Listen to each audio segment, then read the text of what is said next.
Good morning मित्रों, शुभ सवार। આજે લેક્ચર નંબર 20ની શરૂઆત કરીશું। ગઈકાલના લેક્ચરમાં સમૂહ 1, સમૂહ 2 અને સમૂહ 13 થી 17ના હાઇડ્રાઇડ શીખ્યા।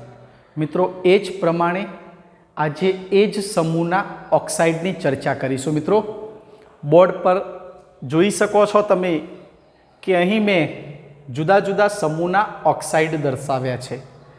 મિત્રો શરૂઆત કરીએ ગ્રુપ નંબર 1 થી। સમૂહ 1ના ઓક્સાઇડ Li2O, Na2O અને K2O જે મિત્રોએ ઓક્સિડેશન અવસ્થા તૈયાર કરી નાખી એ મિત્રોને આ ઓક્સાઇડના અણુસૂત્ર લખવામાં તકલીફ પડશે નહીં। મિત્રો તમે બધા જાણો છો કે આ દરેક ઓક્સાઇડ જેટલા પણ ઓક્સાઇડ મેં મૂક્યા એ દરેક ઓક્સાઇડમાં ઓક્સિજનની ઓક્સિડેશન અવસ્થા -2 જ હોય। યાદ રાખજો, બોર્ડ ઉપર તમે જે ઓક્સાઇડ જોઈ રહ્યા છો એ દરેકે દરેક ઓક્સાઇડમાં ઓક્સિજનની ઓક્સિડેશન અવસ્થા -2 હશે। હવે ગ્રુપ નંબર 1ના તત્વો કે જેની દરેકની ઓક્સિડેશન અવસ્થા +1 હોય। ઓક્સિડેશન અવસ્થા કેટલી હશે મિત્રો? +1। એટલે +1 હોવાના કારણે સમૂહ 1ના દરેક તત્વોને 2 વડે ગુણવામાં આવે। બની ગયું Li2O, Na2O, K2O। આ દરેક ઓક્સાઇડના અણુસૂત્રો બન્યા। સિમ્પલી એનું સામાન્ય અણુસૂત્ર આ પ્રકારનું કહેવાય, M2O પ્રકારના ઓક્સાઇડ બન્યા। મિત્રો M એટલે મેટલ માટે વપરાય। M એટલે મેટલ, ધાતુ તત્વ, અને ધાતુ તત્વના પરમાણુની સંખ્યા 2, ઓક્સિજનના પરમાણુની સંખ્યા 1, એટલે એમ કહી શકાય કે સમૂહ 1ના દરેક તત્વો M2O પ્રકારનો ઓક્સાઇડ બનાવે। સમૂહ 1ના દરેક તત્વો M2O પ્રકારનો ઓક્સાઇડ બનાવે। હવે મિત્રો એની સાથે એ પણ કહીએ કે Li2O, Na2O અને K2O આ 3 ઓક્સાઇડમાં જેમ તમે સમૂહમાં ઉપરથી નીચે આવશો, મિત્રો ખાસ જોજો, સમૂહમાં જેમ તમે ઉપરથી નીચે આવશો એમ ધાતુ ગુણધર્મ વધતો જશે। શું થશે મિત્રો? ધાતુ ગુણધર્મ વધતો જશે। અને મિત્રો એક બાબત હંમેશા યાદ રાખો, નોંધ કરી રાખો, ધાતુના ઓક્સાઇડ સ્વભાવે બેઝિક હોય। નોટબુકના અંદર નોંધ કરજો કે ધાતુના ઓક્સાઇડ સ્વભાવે બેઝિક હોય। ક્લિયર થઈ ગયું? હવે તમે જાણો છો કે લિથિયમ કરતાં સોડિયમનો ધાત્વીય ગુણધર્મ વધુ, સોડિયમ કરતાં પોટેશિયમનો ધાત્વીય ગુણધર્મ વધુ, તો આપણે એમ કહી શકીએ કે લિથિયમથી પોટેશિયમ તરફ જતા ધાત્વીય ગુણધર્મ વધતો જાય તો આપણે એ પણ કહી શકીએ કે ઓક્સાઇડની બેઝિકતા વધતી જાય। ઓક્સાઇડની બેઝિકતા વધતી જાય તો સિમ્પલી આપણે એમ કહી શકીએ કે Li2O કરતાં Na2Oની બેઝિકતા વધુ અને Na2O કરતાં K2Oની બેઝિકતા વધુ, K2O કરતાં રૂબિડિયમના ઓક્સાઇડની બેઝિકતા વધુ અને રૂબિડિયમના ઓક્સાઇડની સાપેક્ષમાં સિઝિયમના ઓક્સાઇડની બેઝિકતા વધુ। આ મિત્રો જે મેં ઉપર બતાવ્યો એ બેઝિકતાનો ક્રમ ભૂલતા નહીં। આ જે બતાવ્યો એ બેઝિકતાનો સાચો ક્રમ બતાવ્યો। જોજો મિત્રો, બેઝિકતાનો સાચો ક્રમ આ બનશે। સમૂહમાં ઉપરથી નીચે આવો છો એમ ઓક્સાઇડની બેઝિકતામાં વધારો થાય। મિત્રો આ બધું જ હું જે શીખવાડું છું એ ફરીથી તમે S વિભાગ અને P વિભાગના તત્વોમાં શીખશો, પણ છતાં આ કોન્સેપ્ટને અત્યારે તૈયાર કરી દો કે સમૂહમાં ઉપરથી નીચે આવીએ એમ બેઝિકતા વધતી જાય। આ બેઝિકતાનો સાચો ક્રમ આ બનશે। ક્લિયર? હવે એ જ પ્રમાણે સમૂહ 2ના તત્વોની વાત કરીએ, ગ્રુપ 2। મિત્રો ગ્રુપ 2ના જે તત્વો હશે એ ગ્રુપ 2ના તત્વો, દરેક તત્વો એમ કહી શકાય કે MO પ્રકારનો ઓક્સાઇડ બનાવશે. જોજો મિત્રો, હું અહીંયા લખું છું. કેવો ઓક્સાઇડ બનાવશે? MO. M એટલે મેટલ, મેટલ પરમાણુ 1, ઓક્સિજન પરમાણુ 1. BeO, MgO, CaO. કેમ ખબર પડી ગઈ ઇઝીલી કે ઓક્સિજનની સંયોજકતા -2, તો સામે ગ્રુપ 2 ના દરેક તત્વોની સંયોજકતા +2, +2 -2 0. માટે એમ કહી શકીએ કે સમૂહ 2 ના તત્વો MO પ્રકારનો ઓક્સાઇડ બનાવશે. સમૂહ 2 ના તત્વો MO પ્રકારનો ઓક્સાઇડ બનાવશે. બેરેલિયમના ઓક્સાઇડ કરતાં કેલ્શિયમનો ઓક્સાઇડ વધુ બેઝિક ગણાય. કેમ? ઉપરથી નીચે આવશો એમ બેઝિકતા વધતી જશે. એ જ પ્રમાણે ગ્રુપ 13 આવ્યું, બોરોન ફેમિલી. એના અંદર B2O3, Al2O3, Ga2O3.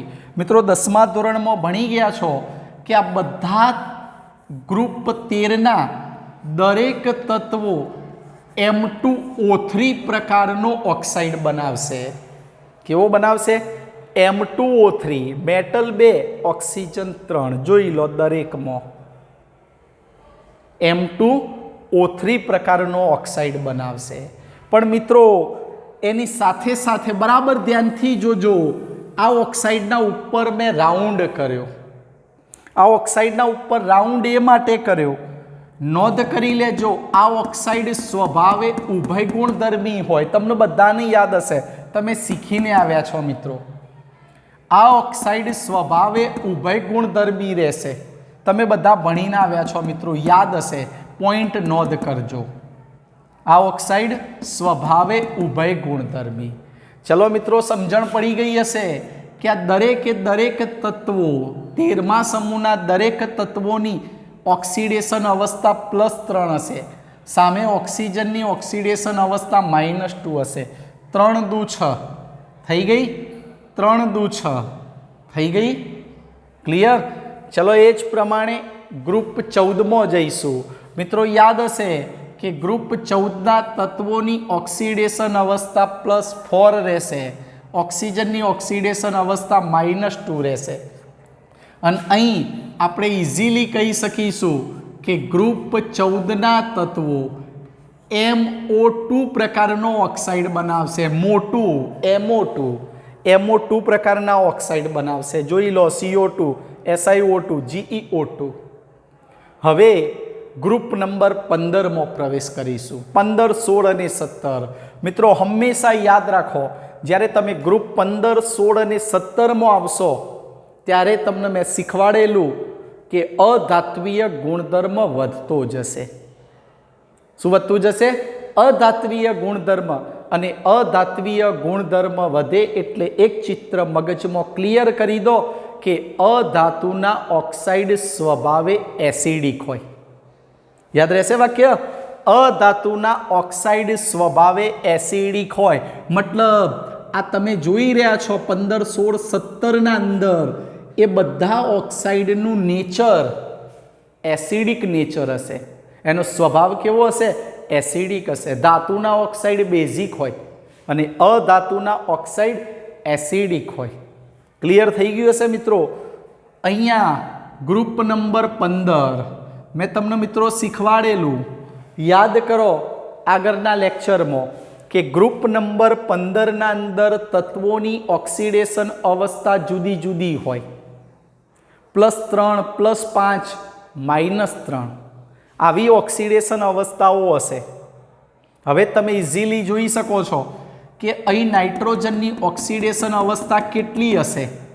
ચેક કરીને મને જવાબ આપો. N2O3ના ઓક્સાઇડમાં નાઇટ્રોજનની ઓક્સિડેશન અવસ્થા એની સંયોજકતા કેટલી હશે? તો ઇઝીલી તમને ખબર પડી જશે કે અહીંયા +3 હશે. અહીંયા ઓક્સિજનની ઓક્સિડેશન અવસ્થા -2, 3 દુ 6, 3 દુ 6. આ ઉદાહરણના અંદર નાઇટ્રોજનની ઓક્સિડેશન અવસ્થા કેટલી હશે? +5. આની -2, 5 દુ 10, -10, 5 દુ 10, +10, +10, -10 0. ઉપરના ઉદાહરણમાં નાઇટ્રોજનની ઓક્સિડેશન અવસ્થા +3, નીચેના ઉદાહરણમાં નાઇટ્રોજનની ઓક્સિડેશન અવસ્થા +5, ફોસ્ફરસ પેન્ટોક્સાઇડ જે તમે બોલતા હતા મિત્રો 10મા ધોરણમાં P4O10, ફોસ્ફરસ પેન્ટોક્સાઇડ, અહીંયા ફોસ્ફરસની સંયોજકતા કેટલી હશે? ઓક્સિજનની -2, 10 દુ 20, તો કેટલા અહીંયા આવશે? તો અહીંયા ફોસ્ફરસની ઓક્સિડેશન અવસ્થા હશે +5, 5 ચોગ 20, 10 દુ 20, એટલે એમ કહી શકીએ કે આ બંને ઉદાહરણ બીજું અને ત્રીજું, આ બંને ઉદાહરણના અંદર સમૂહ નંબર 15ની મહત્તમ ઓક્સિડેશન અવસ્થા લાગુ પડી. મહત્તમ ઓક્સિડેશન અવસ્થા મેં શીખવાડી દીધી, +5 લાગુ પડશે. એ જ રીતે સમૂહ 16 સલ્ફરનો ટ્રાયોક્સાઇડ SO3, સલ્ફર ટ્રાયોક્સાઇડ અને સેલેનિયમ ટ્રાયોક્સાઇડ, અહીંયા સલ્ફરની ઓક્સિડેશન અવસ્થા ચેક કરશો તો અહીંયા સલ્ફરની ઓક્સિડેશન અવસ્થા જોવા મળશે +6. કેટલી જોવા મળશે? +6. મહત્તમ ઓક્સિડેશન અવસ્થા હશે. કઈ હશે? મહત્તમ ઓક્સિડેશન અવસ્થા. એ જ પ્રમાણે આ ઉદાહરણ પણ મેં શીખવાડી દીધું કે અહીંયા ક્લોરીનની મહત્તમ ઓક્સિડેશન અવસ્થા +7 હશે. +7 હશે. ક્લિયર થઈ ગયું? હવે ધ્યાનથી સાંભળો. અહીંયા નીચે વાક્ય મેં લખ્યું કે ડાબી બાજુથી જમણી બાજુએ જતા ઓક્સાઇડની એસિડિકતા વધે. ઓક્સાઇડની એસિડિકતા શું થશે મિત્રો? વધશે. હવે દાખલા તરીકે આપણે એક વસ્તુ ચેક કરીએ કે Na2O સોડિયમ ઓક્સાઇડ, એની સાપેક્ષમાં મેગ્નેશિયમ ઓક્સાઇડ, એની સાપેક્ષમાં એલ્યુમિનિયમનો ઓક્સાઇડ, એની સાપેક્ષમાં લઈએ અંદાજિત તો N2O5 અને એની સાપેક્ષમાં લઈ લઈએ Cl2O7. આ જે મેં બતાવ્યો એક શું બતાવ્યું મિત્રો? તો એસિડિકતાનો સાચો ક્રમ, એસિડિકતાનો સાચો ક્રમ આ બનશે. આવર્તમાં ડાબી બાજુથી જમણી બાજુએ જતા એસિડિકતા વધે છે, એટલે એસિડિકતાનો સાચો ક્રમ આ ગણાશે. મિત્રો સ્ક્રીન ઉપર દેખી શકો છો? દેખાતું હશે? ઓકે, સ્ક્રીન ઉપર જોઈ શકો છો. આ એસિડિકતાનો સાચો ક્રમ બન્યો. શું બન્યું? એસિડિકતાનો સાચો ક્રમ, ઉપર બેઝિકતાનો સાચો ક્રમ. એક જ વાક્ય હંમેશા યાદ રાખો કે સમૂહમાં ઉપરથી નીચે આવશો એમ ધાતુના ઓક્સાઇડનો સ્વભાવ બેઝિક થતો જશે. કેમ? તો ધાત્વીય ગુણધર્મ જેમ જેમ વધતો જાય એમ એમ ઓક્સાઇડની બેઝિકતા વધતી જાય. ઓક્સાઇડની બેઝિકતા વધતી જાય. જ્યારે આવર્તમાં ડાબી બાજુથી જમણી બાજુએ જશો એમ એમ ઓક્સાઇડની એસિડિકતા વધતી જશે. શા માટે? તો અધાત્વીય ગુણધર્મ વધતો જાય એમ એમ એની એસિડિકતા પણ વધતી જાય. એટલે યાદ રાખો, આવર્ત કોષ્ટકની જમણી બાજુએ રહેલા ઓક્સાઇડ, ધાતુના ઓક્સાઇડ બધા સ્વભાવે બેઝિક હશે. આવર્ત કોષ્ટકની જમણી બાજુએ રહેલા અધાતુના ઓક્સાઇડ બધા જ સ્વભાવે એસિડિક હશે. ધાતુના ઓક્સાઇડ બેઝિક, અધાતુના ઓક્સાઇડ એસિડિક રહેશે. માટે બેઝિકતાનો સાચો ક્રમ આ બને, એસિડિકતાનો સાચો ક્રમ આ બને. મિત્રો કેટલાય ઓક્સાઇડના ક્રમ હું તમને સ્વાધ્યાયના અંદર અથવા તો પાછળના લેક્ચરના અંદર હું આવા ઉદાહરણથી તમને ઓક્સાઇડના ક્રમ પણ શીખવાડીશ. અત્યારે ઓક્સાઇડ પૂરતું આટલી યાદ રાખો, તમારે આટલું જ જરૂર છે અત્યારે. બાકીના ઓક્સાઇડના એસિડિકતાના, બેઝિકતાના ઉદાહરણ લઈશું એક્સ્ટ્રા. મિત્રો ક્લિયર થઈ ગયું હશે? સ્ક્રીનશોટ લઈ શકો છો.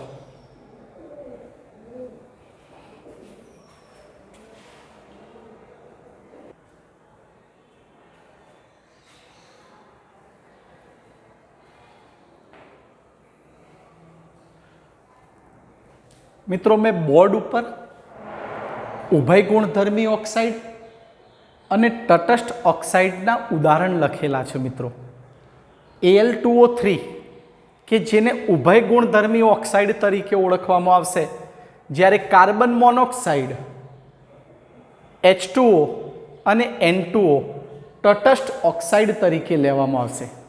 કેવા ઓક્સાઇડ તરીકે? તટસ્થ ઓક્સાઇડ.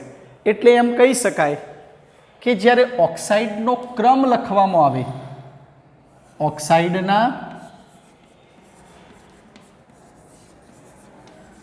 સાચા ક્રમમાં જ્યારે ગોઠવવાની વાત આવે,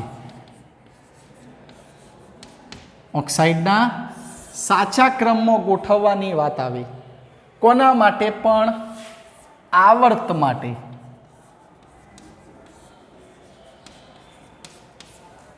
આવર્ત માટે ઓક્સાઇડનો સાચો ક્રમ જ્યારે ગોઠવવાનો હોય આવર્ત માટે, ત્યારે પહેલાં કયા ઓક્સાઇડ લેવાના મિત્રો? તો પહેલાં લેવાના બેઝિક ઓક્સાઇડ. કયા લેવાના? બેઝિક ઓક્સાઇડ ગોઠવવાના. બેઝિક ઓક્સાઇડ ગોઠવ્યા પછી ગોઠવવાના તટસ્થ ઓક્સાઇડ, અને તટસ્થ ઓક્સાઇડ ગોઠવ્યા પછી ગોઠવવાના એસિડિક ઓક્સાઇડ. કયા લેવાના મિત્રો?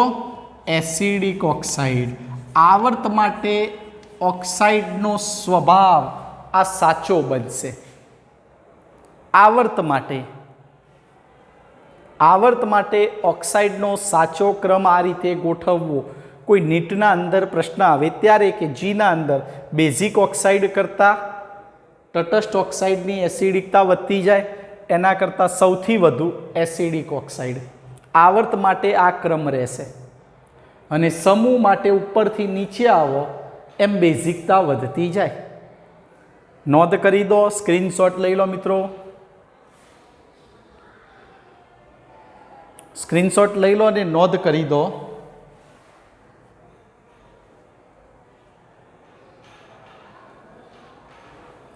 ચલો, થઈ ગયું મિત્રો? ઓકે. હવે આપણે લગભગ એમ કહી શકીએ કે પ્રકરણનો મોટો ભાગ જે ખૂબ મહત્વનો હતો એ બધો જ પૂર્ણ કર્યો. હવે આગળ મિત્રો એક ચર્ચા કરી લઈએ કે લગભગ અગાઉના લેક્ચરમાં મેં શીખવાડ્યું, ગઈકાલના લેક્ચરમાં, કે એના આગળના દિવસે વિકર્ણીય સંબંધ. કયો સંબંધ મિત્રો? વિકર્ણીય સંબંધ, વિકર્ણ સંબંધ. અને વિકર્ણ સંબંધ કોને કહીશું? તો મેં તમને શીખવાડ્યું હતું, બે ક્રમિક સમૂહ હોય, બે ક્રમિક સમૂહ, દાખલા તરીકે સમૂહ 1 અને સમૂહ 2. તો આવા બે ક્રમિક સમૂહ હોય તો આ બંને ક્રમિક સમૂહોમાં સમૂહ 1નું પ્રથમ તત્વ લિથિયમ અને સમૂહ 2નું બીજું તત્વ મેગ્નેશિયમ એકબીજાના વિકર્ણ તરીકે ઓળખાશે. આનો અર્થ એવો થશે કે લિથિયમના અને મેગ્નેશિયમના ગુણધર્મોમાં થોડીક અંશે સમાનતા જોવા મળશે. મિત્રો ભૂલી ન જતા, સમૂહ 1નું તત્વ લઈએ તો સમૂહ 1નું તત્વ લિથિયમ, સોડિયમ અને પોટેશિયમ. એ જ રીતે સમૂહ 2ના અંદર લઈએ બેરેલિયમ, મેગ્નેશિયમ, કેલ્શિયમ. એ જ રીતે સમૂહ 13 ક્રમિકમાં બોરોન, એલ્યુમિનિયમ, ગેલિયમ. તો મેં તમને શીખવાડ્યું હતું એ પ્રમાણે કે આ સમૂહ 1નું તત્વ, આ સમૂહ 2નું તત્વ, આ સમૂહ 13નું તત્વ. તો લિથિયમનો વિકર્ણીય સંબંધ કોની સાથે રહેશે? મેગ્નેશિયમ સાથે. બેરેલિયમનો વિકર્ણીય સંબંધ કોની સાથે રહેશે? એલ્યુમિનિયમ સાથે. એટલે આપણે એમ કહી શકીએ કે લિથિયમના ગુણધર્મો મહદઅંશે મેગ્નેશિયમના ગુણધર્મોને મળી આવતા હોય. એ જ રીતે બેરેલિયમના ગુણધર્મો એલ્યુમિનિયમના ગુણધર્મો સાથે સમાનતા ધરાવતા હોય. પણ મિત્રો ભૂલ ન કરતા, સમૂહ 2નો ક્રમિક સમૂહ 13 ગણાશે, કારણ કે એસ વિભાગ અને પી વિભાગ એ ક્રમિક સમૂહો તરીકે ઓળખાશે. એસ વિભાગના તત્વો અને પી વિભાગના તત્વો ક્રમિક સમૂહ તરીકે ઓળખાશે. એટલે આનો વિકર્ણીય સંબંધ યાદ રાખજો, બહુ જરૂરી મુદ્દો. અને વિકર્ણીય સંબંધના અંદર એના ગુણધર્મોમાં સમાનતા જોવા મળશે. શું જોવા મળશે મિત્રો? સમાનતા જોવા મળશે. હવે એક મુદ્દો જો કે પ્રકરણ 4માં પણ આવશે, એને હવે સમજીએ. મિત્રો હું ચર્ચા કરું છું બોરોનની. જોજો મિત્રો, બોરોન પરમાણુ ક્રમાંક 5, ઇલેક્ટ્રોનીય રચના લખીએ 1s2 2s2 2p1. એ જ પ્રમાણે ધ્યાનથી જોજો મિત્રો, આ બોરોન કે જે આવર્ત નંબર 2 માં આવેલું હોય, શામાં આવેલું છે મિત્રો? આવર્ત નંબર 2 માં આવેલું તત્વ ગણાય. હવે મેં તમને અગાઉ કહેલું કે સમૂહનું પ્રથમ તત્વ, કોઈ પણ સમૂહનું પ્રથમ તત્વ હંમેશા સ્વભાવે કેવા હોય? સ્વભાવે હંમેશા સહસંયોજક હોય. યાદ રાખજો મિત્રો, કોઈ પણ સમૂહનું પ્રથમ તત્વ હંમેશા સ્વભાવે સહસંયોજક હોય. આનો અર્થ શું થયો મિત્રો? આનો અર્થ એવો થયો કે 13મા સમૂહનું પ્રથમ તત્વ બોરોન. સમજો, 13મા સમૂહનું પ્રથમ તત્વ બોરોન. બોરોન બીજા કોઈ પણ પરમાણુ સાથે જોડાશે તો એ બીજા પરમાણુ સાથે સહસંયોજક બંધથી જ જોડાશે. માની લો એક ઉદાહરણ લઈએ, BCl3, બોરોન ટ્રાયક્લોરાઇડ, BCl3. હવે આનો મતલબ એવો થયો કે એક બોરોનનો પરમાણુ 3 ક્લોરીનના પરમાણુ સાથે સહસંયોજક બંધથી જોડાશે. ચલો મિત્રો, અહીંયા બોરોન મૂકી દઈએ અને એની આસપાસ 3 ક્લોરીન પરમાણુ ગોઠવી દઈશું. ક્લિયર? હવે તમે બધા જાણો છો કે ક્લોરીનની ઇલેક્ટ્રોનીય રચના 2 8 7, એની બાહ્યતમ કક્ષામાં 7 ઇલેક્ટ્રોન મૂકી દીધા. એ જ પ્રમાણે આ ક્લોરીનની પણ બાહ્યતમ કક્ષામાં 7 ઇલેક્ટ્રોન હું બતાવી દઉં. એ જ પ્રમાણે આ ક્લોરીનની બાહ્યતમ કક્ષામાં પણ 7 ઇલેક્ટ્રોન બતાવી દઈશું. બતાવી દીધા મિત્રો. હવે તમે બધા જાણો છો કે બોરોનની સંયોજકતા કક્ષામાં, આ એની સંયોજકતા કક્ષાની વાત આવી, અને એની સંયોજકતા કોષના અંદર 2s માં 2 ઇલેક્ટ્રોન અને 2p માં 1 ઇલેક્ટ્રોન. એટલે આપણે એમ કહી શકીએ કે બોરોનની ઇલેક્ટ્રોનીય રચના લખો છો તો 2 3, એની બાહ્યતમ કક્ષામાં, એના સંયોજકતા કોષમાં કેટલા ઇલેક્ટ્રોન રહેલા છે મિત્રો? 3 ઇલેક્ટ્રોન. આ બોરોનના 3 ઇલેક્ટ્રોન મેં ક્રોસથી દર્શાવ્યા, અલગ પડે એટલે. તો આપણે એમ કહી શકીએ કે બોરોન ક્લોરીન સાથે 1 ઇલેક્ટ્રોનની ભાગીદારી કરશે.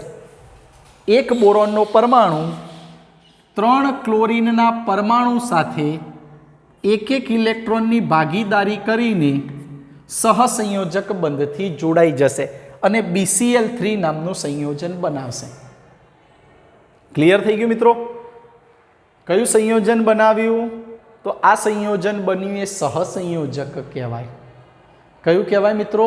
સહસંયોજક. યાદ રાખો, સમૂહનું પ્રથમ તત્વ હંમેશા સ્વભાવે સહસંયોજક હોય.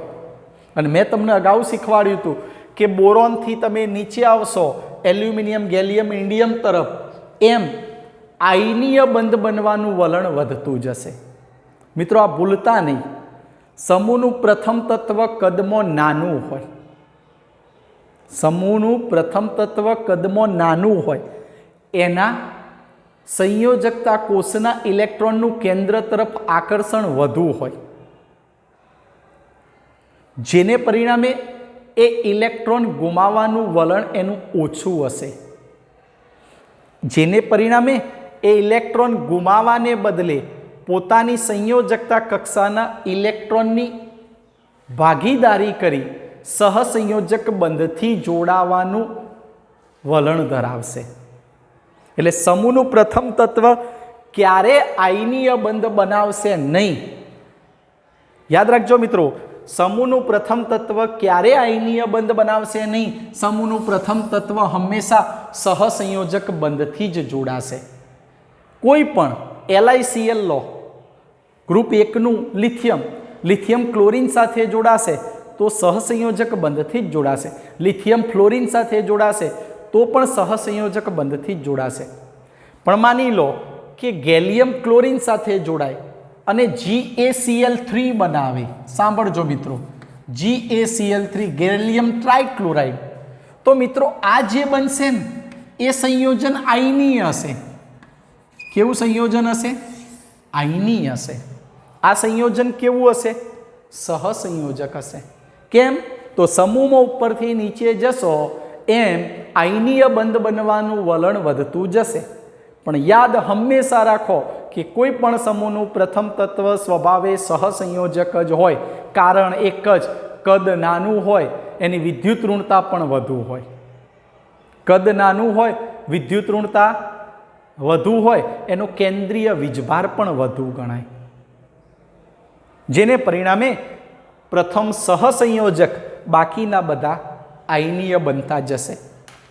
हवे जेना अनुसंधानमां आपणे एक वात करवा मागीए छीए कि आवर्त 2 ना जे तत्वो हशे, आवर्त 2 ना तत्वो अथवा समूहनुं प्रथम तत्व, समूहनुं जे प्रथम तत्व हशे ए समूहनुं प्रथम तत्व मित्रों S અને P प्रकारनी कक्षकोनो उपयोग करी सके।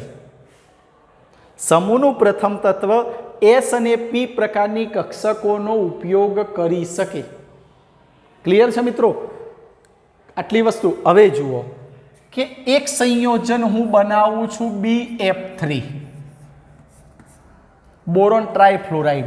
मित्रों हमणां तमे शीखी गया क्लोरीननी जेम बोरोन ट्राइफ्लोराइड आ रीते बने, सहसंयोजक एक बंधथी जोड़ाई जाए। एटले आपणे एम कही सकीए कि BF3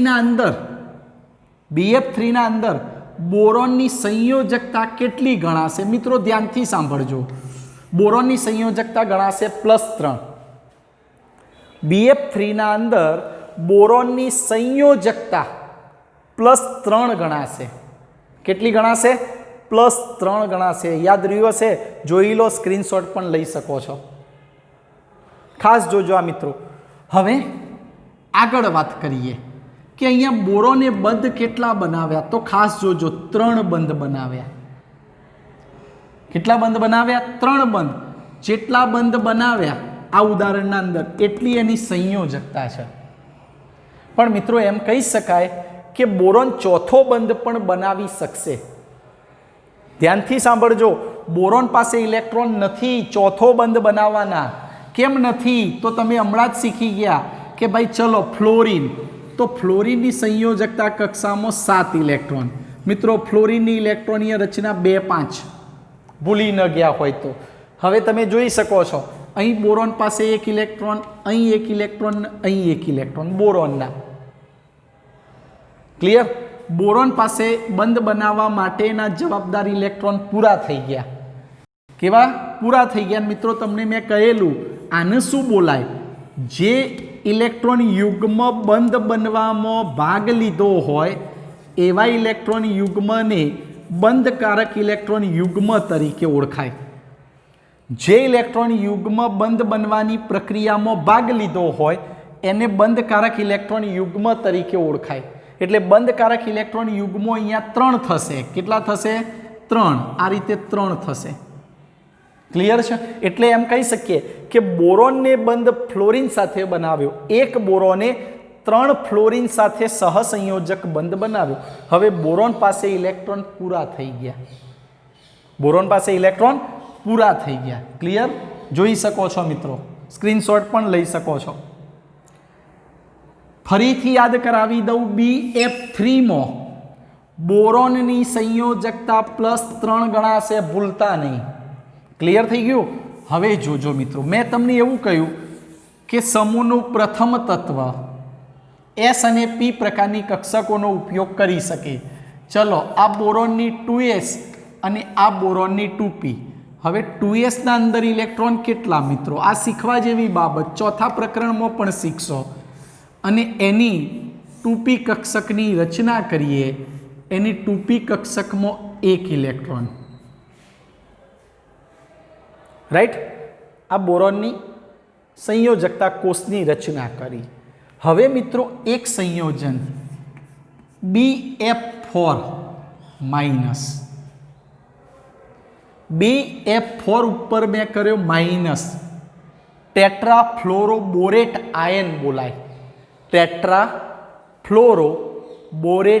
आयन आवुं एक संयोजन बनावीए संकीर्ण संयोजन बने छे एक प्रकारनुं अने आ संयोजनने आपणे हवे समजीए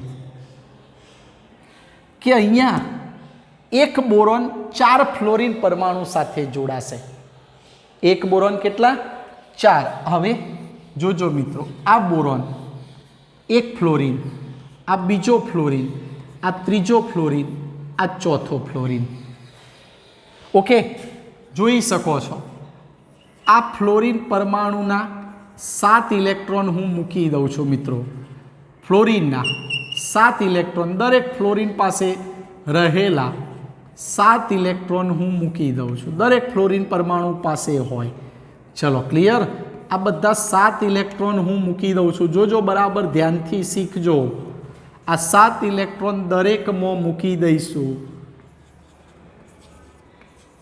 मूकी दीधा मित्रों हाँ हवे बोरोन पासे केटला होय हमणां ज मैं शीखवाड्युं 3 आ बोरोनना 3 मूकी दीधा मैं अलग रंगथी मूकी दीधा मित्रों मैं बोरोनना 3 इलेक्ट्रॉन अलग रंगथी मूकी दीधा बोरोन पासे इलेक्ट्रॉन पूरा थई गया पण तमे जोवो छो कि ऊपर निशानी -1 बतावी हवे ध्यानथी सांभळजो आवा संयोजन में ऊपर निशानी तमे आवी माइनसनी जोई आनो मतलब शुं आना पासे एक इलेक्ट्रॉन वधारानो छे प्लसनी निशानी होय तो एने इलेक्ट्रॉन गुमावी दीधेला होय एटला इलेक्ट्रॉन ओछा होय माइनसनी निशानी होय तो एटला इलेक्ट्रॉन वधु होय -2 होय तो एनो मतलब एवो थाय कि एना पासे 2 इलेक्ट्रॉन वधाराना -3 होय तो एवुं थाय एना पासे 3 इलेक्ट्रॉन वधाराना पण +2 होय तो एम समझवानुं एना पासे 2 इलेक्ट्रॉन ओछा होय एटले गणतरीमां ओछा लेवाना हवे ध्यानथी सांभळो एक इलेक्ट्रॉन जे वधारानो हशे फ्लोरीन पासे एक इलेक्ट्रॉन एक वधारानो इलेक्ट्रॉन हूँ ये अलग रंगथी बतावुं छुं चलो अने ए तमे भूली न जाओ एटले अलग निशानी करी आ इलेक्ट्रॉन कयो हतो मित्रों आ वधारानो इलेक्ट्रॉन आ वधारानो इलेक्ट्रॉन तमे जोई शको छो ए वधारानो इलेक्ट्रॉन क्या जशे मित्रों तो ए वधारानो इलेक्ट्रॉन बोरोन परमाणु साथे बंधनी रचनामां वपराशे क्यों वपराशे बंधनी रचनामां हवे आ परिस्थिति हती तमे जोई शको छो हती ने मित्रों आ परिस्थिति एटले आ इलेक्ट्रॉन केवो गणाशे तो आ इलेक्ट्रॉन वधारानो इलेक्ट्रॉन जे बोरोन परमाणु स्वीकारशे अने फ्लोरीन साथे सहसंयोजक बंधथी जोड़ाई जशे फ्लोरीन परमाणु साथे सहसंयोजक बंधथी जोड़ाई जशे क्लियर छे मित्रों थई गयुं हवे जो के समझीए थोड़ुंक के पहली वस्तु शुं थशे कि ज्यारे बोरोन आवा 4 फ्लोरीन परमाणु साथे सहसंयोजक बंधथी जोड़ावा जशे एना पहला ए पोते उत्तेजित अवस्था धारण करशे कई अवस्था मित्रों धारण करशे उत्तेजित अवस्था धारण करशे अने उत्तेजित अवस्था जेवी धारण करशे कि तरत ज 2s में रहेलो एक इलेक्ट्रॉन 2p कक्षक में जशे 2s में रहेलो एक इलेक्ट्रॉन सामो जशे 2p कक्षक में जशे याद रखजो 2s नो एक इलेक्ट्रॉन कई कक्षक में जशे 2p कक्षक में जशे 2s नो एक इलेक्ट्रॉन क्या जशे 2p कक्षक में क्लियर थई गयुं हवे जोजो मित्रों आ जे मैं रंगथी बताव्या छे व्हाइट रंगथी ए व्हाइट रंगथी रहेला इलेक्ट्रॉन कोना तो आज चलो एवं तमने भूल लगती होय तो ए ज रंगनो उपयोग करूँ तो जेथी तमे भूली न सको मित्रों आ जे इलेक्ट्रॉन में बतावे कोना इलेक्ट्रॉन छे मित्रों तो ए इलेक्ट्रॉन बोरोन ना मित्रों आ इलेक्ट्रॉन रचना कई अवस्थानी हती तो भूमि अवस्थानी हती आ इलेक्ट्रॉन रचना उत्तेजित अवस्थानी उत्तेजित अवस्था में शुं थयुं तो उत्तेजित अवस्था में 2s1 2p2 थयुं સમજણ પડી? 2s નો એક ઇલેક્ટ્રોન કઈ કક્ષકમાં દાખલ થઈ ગયો? 2p માં જતો રહ્યો, ઉત્તેજિત અવસ્થામાં ગયો. અને મિત્રો તમે જાણો છો ઉર્જાનું શોષણ કરવી જ જાય. ક્લિયર? હવે આ બોરોનના જે રંગથી બતાવ્યા એ ઇલેક્ટ્રોન આવી ગયા. હવે નીચેનાને જોશો નહીં, ફ્લોરિનના બાકીના 3 ફ્લોરિનના કેટલા ઇલેક્ટ્રોન બંધમાં વપરાણ્યા? એક. વ્હાઇટ રંગથી બતાવ્યા. ચલો આ ઇલેક્ટ્રોન ફ્લોરિનનો 2s કક્ષકમાં મૂકી દીધો, આ વ્હાઇટ રંગનો 2p કક્ષકમાં મૂકી દીધો, આ વ્હાઇટ રંગનો એની 2py કક્ષકમાં મૂકી દીધો મિત્રો. હવે જોજો આ કોની પરિસ્થિતિ આવી, જોજો આ ચોથા પાઠમાં શીખીશું. પણ મારે અહીંયા એક સહસંયોજકતાનો મુદ્દો તમારા પુસ્તકમાં આપેલો છે, એને સમજાવવા માટે મારે અહીંયા જવું પડ્યું. ધ્યાનથી સાંભળો મિત્રો.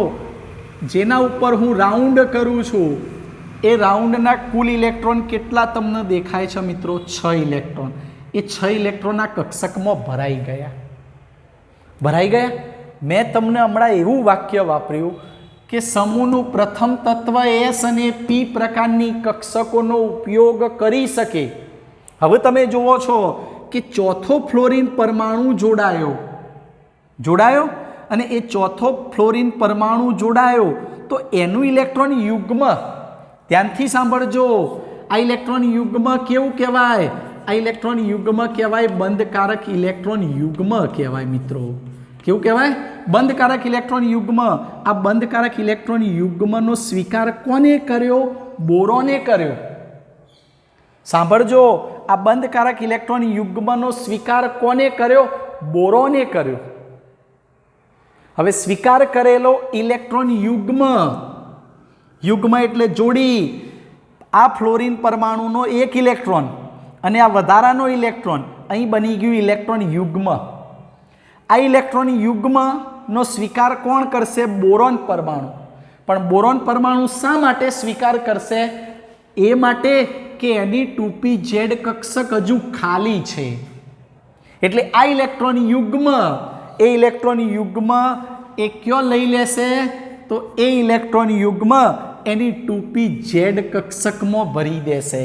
આ ઇલેક્ટ્રોન યુગ્મ કયો આવશે? એની 2pz કક્ષકમાં આવશે. યાદ રાખો, સ્વીકાર કરશે, પણ સ્વીકાર ક્યારે કરી શકે? જ્યારે એના પાસે કક્ષક ખાલી હોય ત્યારે. અહીંયા ફ્લોરિન પરમાણુ પાસે તો ઇલેક્ટ્રોન હતો, પણ એના પાસે એક ઇલેક્ટ્રોન વધારાનો પણ હતો.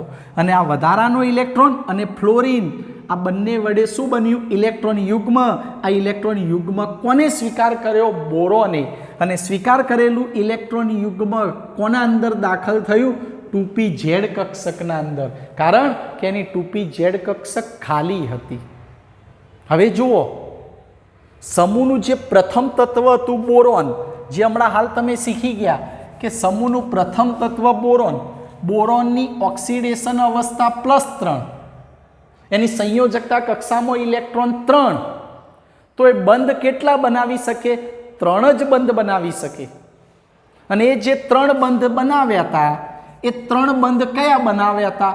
તો સહસંયોજક બંધ બનાવ્યા હતા. કયા બંધ બનાવ્યા હતા?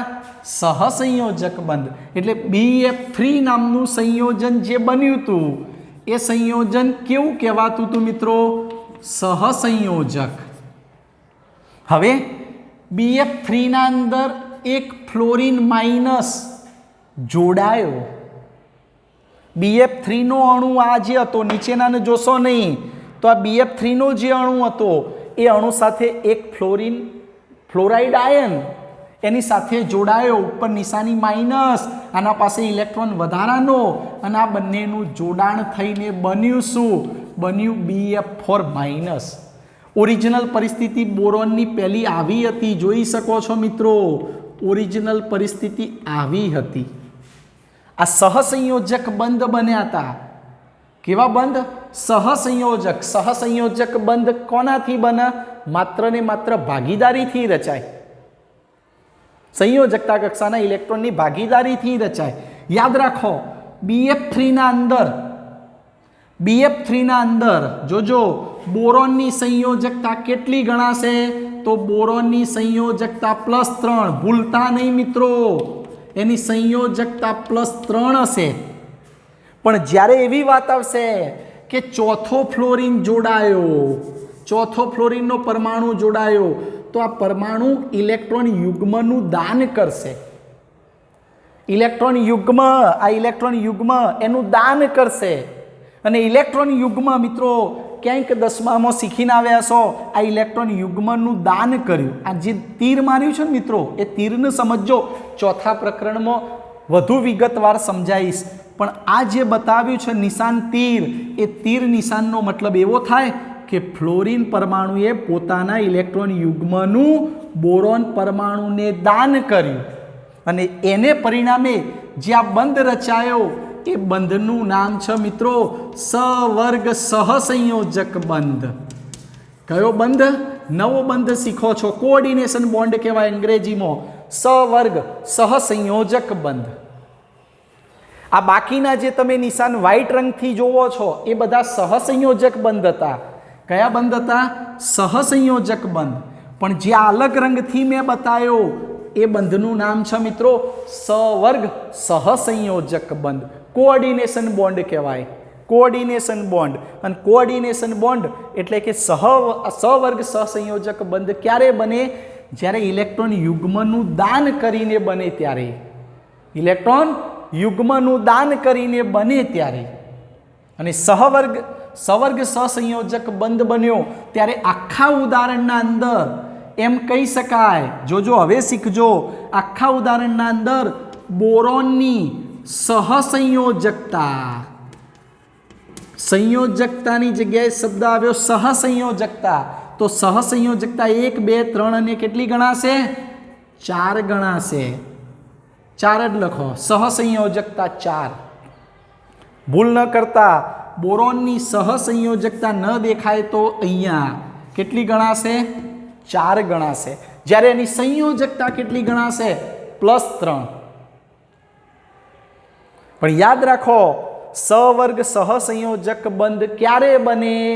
જ્યારે કોઈ એક પરમાણુ બીજા પરમાણુને ઇલેક્ટ્રોન યુગ્મનું દાન કરે ત્યારે. પણ મેં શરત કીધી કે ઇલેક્ટ્રોન યુગ્મ સ્વીકારવા માટે જે તે પરમાણુ પાસે કક્ષક ખાલી હોવી જરૂરી છે. કક્ષક ખાલી હશે તો જ ઇલેક્ટ્રોન યુગ્મનો એ સ્વીકાર કરી શકશે, એ સ્વીકાર કરી શકશે મિત્રો. એટલે યાદ રાખો, BF3માં બોરોનની સંયોજકતા કેટલી ગણાશે? +3. જ્યારે એની સહસંયોજકતા કેટલી? 4. એટલે વધુમાં વધુ 4 બંધ બનાવી શકે. કેમ? તો એક S પ્રકારની અને 3 P પ્રકારની કક્ષકો હોવાને કારણે. એટલે સમૂહનું પ્રથમ તત્વ S અને P પ્રકારની બંને કક્ષકો ઉપયોગ કરી શકશે. બોલો, ક્લિયર થયું હશે? ચલો સ્ક્રીનશોટ લઈ લો. અને બીજું મિત્રો, ચિંતા ન કરતા, ન સમજણ પડે તો ચોથા પ્રકરણમાં શીખીશું હજી આને ફરીથી. ઓકે, સ્ક્રીનશોટ લઈ લો.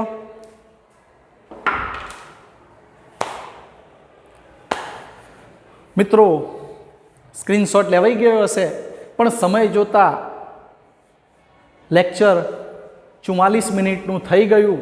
તમે પણ મને જોઈને વારંવાર થાકી જશો. એમ થશે કે સાહેબ ક્યારે સ્ક્રીન ઉપરથી જાય, ક્યારે ટાઈમ પૂરો થાય. ચલો મિત્રો, આ લેક્ચરને અહીંયા પૂર્ણ કરીશું. લેક્ચર નંબર 21માં આવતીકાલે મળીશું. ઓકે.